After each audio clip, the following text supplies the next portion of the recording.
Well, at least the acting was good.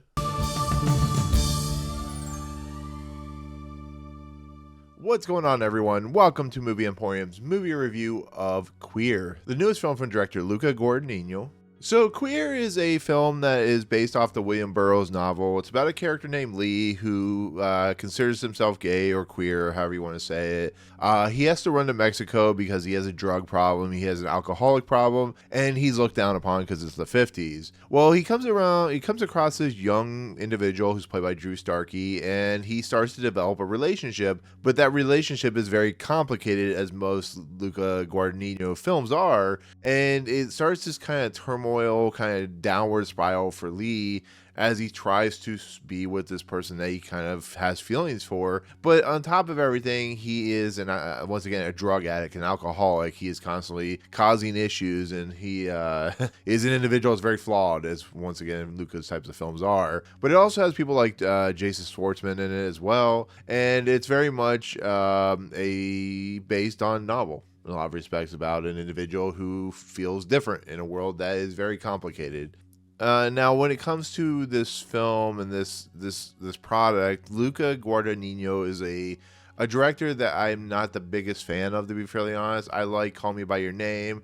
I think Challengers is interesting, but it's flawed. But I think this movie seems interesting. I heard a lot of buzz for it, with, of course, Daniel Craig, possible Oscar nomination. And I wanted to at least give it a chance. I wanted to at least go in. William Burroughs is a pretty well-known author and has very complex emotions when it comes to like homosexuality and stuff like that. So when I went into this movie, I was giving it the benefit of the doubt.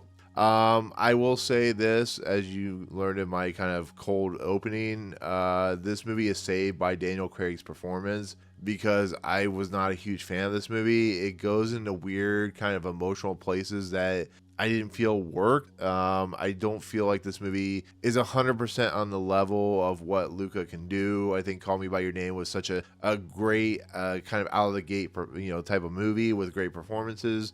But I think the fact that this movie just feels uneven, it kind of goes all over the place. You can tell that there is Luca Guadagnino's spin on it, but it never fully commits to anything. The Drew Starkey character, the one that Lee falls in love with or kind of has a relationship with, feels very one note. He feels very bland and very like he's not really there as a character. He's just there as kind of eye candy, to be fairly honest, because he's a very attractive looking individual. But once again, Daniel Craig in this movie is giving one of the best performances he's ever given. This is a tour de force for what Daniel Craig is capable of. He just isn't a movie that's not written up to his snuff. It's just not complex enough for him, and so therefore his character feels so out of place in this world and in this movie. And I know it's based off a book, but there is structure in that book.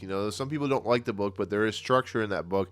There is competency in that book. This just feels like Lugo going into the same well that he's always gone in, and therefore I just didn't feel anything for that. I just feel that once again Daniel Craig is just in another dimension when it comes to the performance, and it's probably one of the best performances I've seen this year. It's very heartbreaking to watch. It's very sad and somber. It's about a broken man who finds love and through prostitution and drugs, and he finds this young guy who doesn't seem to want to even care about him, but goes with him because it's probably like excitement for this young individual. And then it does the ending thing, which I don't like. And it does, a lot of the movies do this where I don't like it, where it leads up to something and it starts getting really, really weird and really kind of chaotic. And it's about kind of the exploration of like human soul and human like iconography. And it deals with like what drug abuse can do to you and how it can affect you. And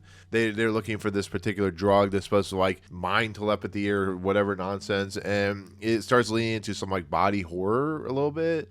And I just found that kind of pervasive. I didn't really care for it too much, and then it leads to an ending that just feels really rushed, to be fairly honest. For a movie that's 2 hours and 15 minutes, the ending is really rushed. It goes into a place where you really see a broken individual, but way it does that, I think some of the visuals are kind of cool, but they don't really cohesively whole, to be fairly honest. Another really good thing about this, and one of the best things I can specify with this movie, is The score from Trent Reznor and Atticus Ross is fantastic. It's one of the best scores I've heard this year. It's interesting. It feels very unique. It's very different for Trent Reznor.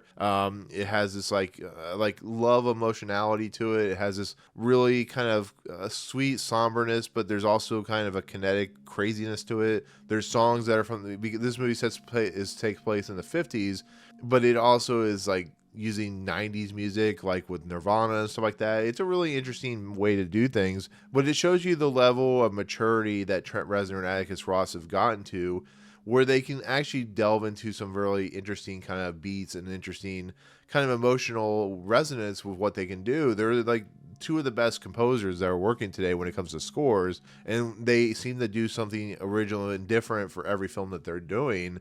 But it's a remarkable score, so I can at least give it that. But once again, this isn't going to go into like my most disappointed film of the year, because I wasn't expecting to really enjoy this movie. But I love the performance of Daniel Craig. I love the score, but I just didn't really like much else of it. Once again, it feels like a blank slate for Drew Starkey, and it has some fun moments with, of course, Jason Schwartzman. But it feels like a movie that is trying to be, you know, kind of light and fluffy, but also dark and dramatic, and it didn't entirely work for me. So that's how I feel about Queer, the movie that is directed by Luca Guadagnino, which is now in theaters. Once again, I think, you know, Daniel Craig has a good shot of getting, you know, best actor for his performance. So anyways, with that said, that'll be it. That'll be my take on Queer. Thank you so much for watching. Comments below if you've seen this movie. What did you think overall? Did you enjoy it? Let me know in the comments. But otherwise, if you like what you see on the channel, hit the subscribe button to join Movie Emporium. Hit that notification bell top to find what's coming next. If you like this video, awesome. Hit that like button. And as always, we'll see you guys on the next video. Peace out, guys.